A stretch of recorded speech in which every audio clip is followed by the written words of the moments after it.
ছাব্বিশের আগে বঙ্গ বিজেপিতে নয়া পর্যবেক্ষক। বাংলায় বিজেপির নির্বাচনী পর্যবেক্ষক ভূপেন্দ্র যাদব। কেন্দ্রীয় মন্ত্রী ভূপেন্দ্র যাদবকে পর্যবেক্ষক নিয়োগ। বাংলায় বিজেপির সহ পর্যবেক্ষক হচ্ছেন বিপ্লব দেব।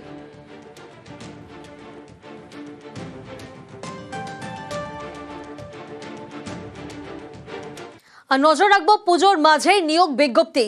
প্রাথমিকের শিক্ষক নিয়োগের নিয়োগ বিজ্ঞপ্তি জারি করলো প্রাথমিক শিক্ষা পর্ষদ। গতকালই আমরা জানি 2023-এর টেটের ফল প্রকাশ হয় এবং গতকাল ফল প্রকাশের পরদিনই এই নিয়োগ বিজ্ঞপ্তি। সোমরাজ আমাদের সঙ্গে রয়েছেন এই মুহূর্তে। সোমরাজ, কবে থেকে আবেদন করা যাবে, কিছু কি জানা গেছে? দেখো, প্রাথমিক শিক্ষা পর্ষদের তরফে যে নিয়োগ বিজ্ঞপ্তি জারি করা হয়েছে সেখানে বলা হয়েছে খুব শীঘ্রই প্রাথমিক শিক্ষা পর্ষদ ওয়েবসাইটে জানিয়ে দেবে যে কবে থেকে আবেদন করা যাবে। কিন্তু যেটা পর্ষদ সূত্রে জানা যাচ্ছে, দুর্গাপুজোর এবং লক্ষ্মী পুজোর ছুটি মিটলেই পর্ষদ অনলাইনে আবেদন করার জন্য খুলে দেওয়া হবে, অর্থাৎ প্রক্রিয়া শুরু করে দেবে। এক্ষেত্রে যে 13,421টি শূন্যপদের নিয়োগের জন্য যে বিজ্ঞপ্তি জারি করা হয়েছে, 2022-2023-এর টেট উত্তীর্ণরা আবেদন করতে পারবেন। তুমি জানো যে গতকালই 2023-এর ডিসেম্বর মাসে নেওয়া টেটের ফল প্রকাশ করেছে প্রাথমিক শিক্ষা পর্ষদ। এর আগে 2022-এই টেটের ফল প্রকাশ, 2022-এও টেটের উত্তীর্ণ রয়েছেন একাধিক পরীক্ষার্থীরা। তুমি জানো যে নিয়োগের দাবি নিয়ে বারবারই পরীক্ষার্থীরা বিক্ষোভ করেছেন, আন্দোলন করেছেন। গতকালও বারাসাতে বিক্ষোভ করেছেন 2022-এর টেট উত্তীর্ণরা। ফলত তারপরই এই নিয়োগ বিজ্ঞপ্তি যথেষ্টই গুরুত্বপূর্ণ এবং এক্ষেত্রে প্রাথমিক শিক্ষা পর্ষদের তরফে কি কি প্যারামিটারের উপর নির্ভর করে এই নিয়োগ প্রক্রিয়া হবে তারও বিস্তারিত দিয়ে দেওয়া হয়েছে।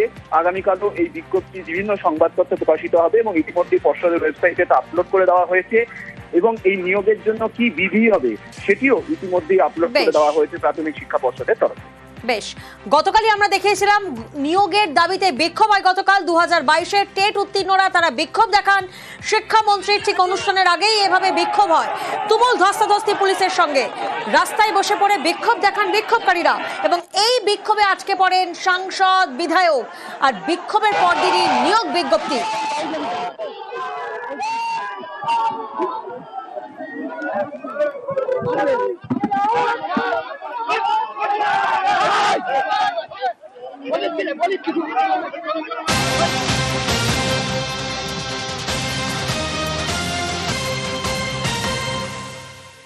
পাশাপাশি নজর রাখবো পুজোর আগেই পুরনো চাকরি ফেরত। পুরনো চাকরিতে যোগ 2,500 চাকরি হারার। বিভিন্ন প্রাথমিক স্কুলে কাজে যোগ দেবেন 2,000 জনের। মাধ্যমিক উচ্চ মাধ্যমিকে যোগ প্রায় 550 চাকরি হারার। পুরনো চাকরিতে ফিরতে 4,500 আর্জি জমা পড়া। 4,500 আর্জিতে সম্মতি রাজ্যের। পুজোর আগেই পুরনো চাকরি ফেরত।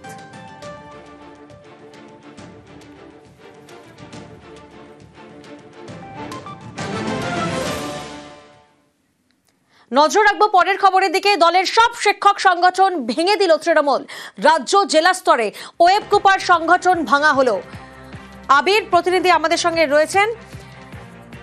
তার আগে আপনাদেরকে আরো একবার জানাই, দলের সব শিক্ষক সংগঠন ভেঙে দিল তৃণমূল। রাজ্য জেলা স্তরে ওয়েব কুপার সংগঠন ভাঙা হলো।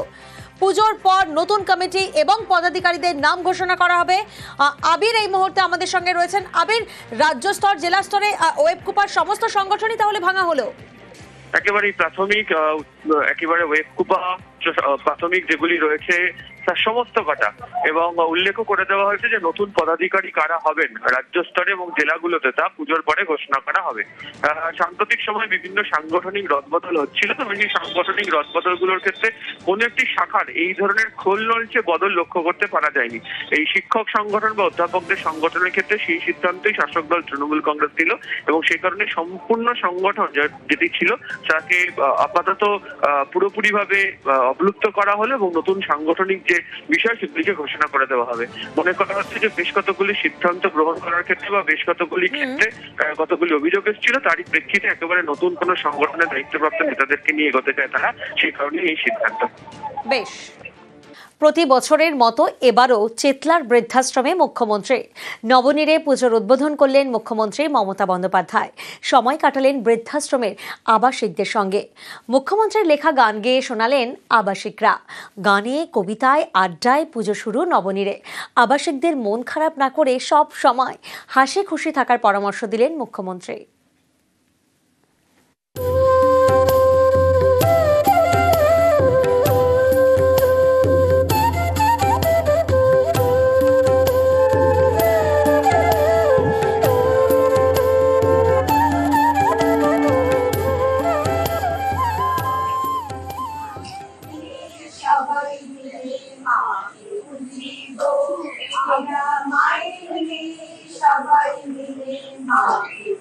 দিব রাঙা পায়ে রাঙা জবা দিয়ে সাজাবো আমরা রাঙা পায়ে রাঙা জবা দিয়ে সাজাবো আমরা মায়ের মেয়ে সবাই মিলে মাকে পুজিব আমরা মায়ের মেয়ে সবাই মিলে মাকে পুজিব এসো এসো এক করে আলো জ্বালো পৃথিবী একই পাখি একই আকাশ বাতাস সীমানা থেকে সীমানা ছাড়িয়ে একই প্রাণীর বিকাশ আর চোখে তারায় বিশ্ব হাসে তোদের একই ধারা সব দৃষ্টি এক হয়ে যায় আমার ভালোবাসা আমার চোখে তারায় বিশ্ব হাসে তোদের একই ভাষা সব দৃষ্টি এক হয়ে যায় আমার ভালোবাসা এসো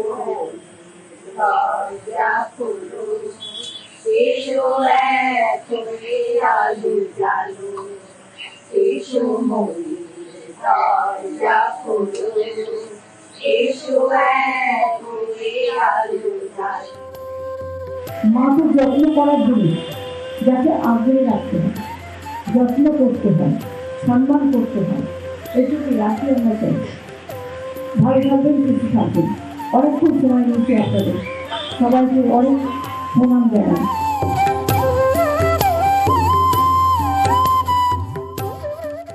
শ্রীরামপুর শহরে ভাঙনের ভয়, ফুঁসছে গঙ্গা, ভাঙছে পার, বসে গিয়েছে নদী পারের রাস্তা।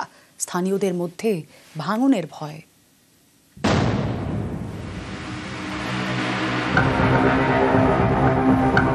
গঙ্গার পাড়ে ফাটল, বসে গিয়েছে নদী পাড়ের রাস্তা। হুগলির শ্রীরামপুর শহরে ভাঙন আতঙ্ক।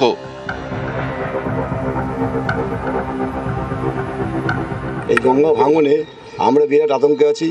কাছাকাছি ট্যাঙ্কিটা রয়েছে, এই ভাঙনে যদি ট্যাঙ্কিতে কিছু অসুবিধা হয় তাহলে আশেপাশে বাড়িতে অনেক ক্ষতি হবে, অনেক লোক মারা যেতে পারে। রাস্তাটা পুরো বসে গেছে, লোক ভয় আতঙ্কে রয়েছে এখানকার লোকেরা। একদিকে নিম্নচাপ, আরেকদিকে অমাবস্যার কোটালের প্রভাব, জোড়া ফলায় ফুঁসছে গঙ্গা। শ্রীরামপুরে 18 নম্বর ওয়ার্ডের নেহরুনগর কলোনি, গা ঘেঁষে বয়ে গিয়েছে গঙ্গা। নেহরুনগরের সিদ্ধেশ্বরী তলা থেকে মাহেশ পর্যন্ত বিস্তীর্ণ এলাকায় নদী পার। গঙ্গার জলের ধাক্কায় সেই পাড় ভাঙতে শুরু করেছে। বুধবার স্থানীয়দের চোখে পড়ে ভয়ঙ্কর ছবি। গঙ্গা পাড়ের পাকা রাস্তার অনেকটা একেবারে বসে গিয়েছে। বহুদিন ধরে এটাকে কোনো রক্ষণাবেক্ষণ করা হয় না, যার জন্যই এই অবস্থা। এবং চারিদিকে ফাটল দেখা দিয়েছে এবং যখন তখন ভেঙে চলে যেতে পারে। আমরা খুব আতঙ্কিত। ইরিগেশন ডিপার্টমেন্ট এটা নিয়ে খুব সিরিয়াস আছে। আশা করছি খুব তাড়াতাড়ি এটা সলভ হবে। আর বড় কিছু ক্ষতি হয় বা জল ঢোকে তাহলে আমরা সেইগুলো পরিবারকে শিফট করার কথা এটা প্রশাসনের সাথে আলোচনা করে আমরা সিদ্ধান্ত নেব। কিন্তু এই মুহূর্তে সেইভাবে কোনো সিচুয়েশন নেই, পরিস্থিতি ভালো নয়। শ্রীরামপুর থেকে রানা কর্মকার, নিউজ 18 বাংলা।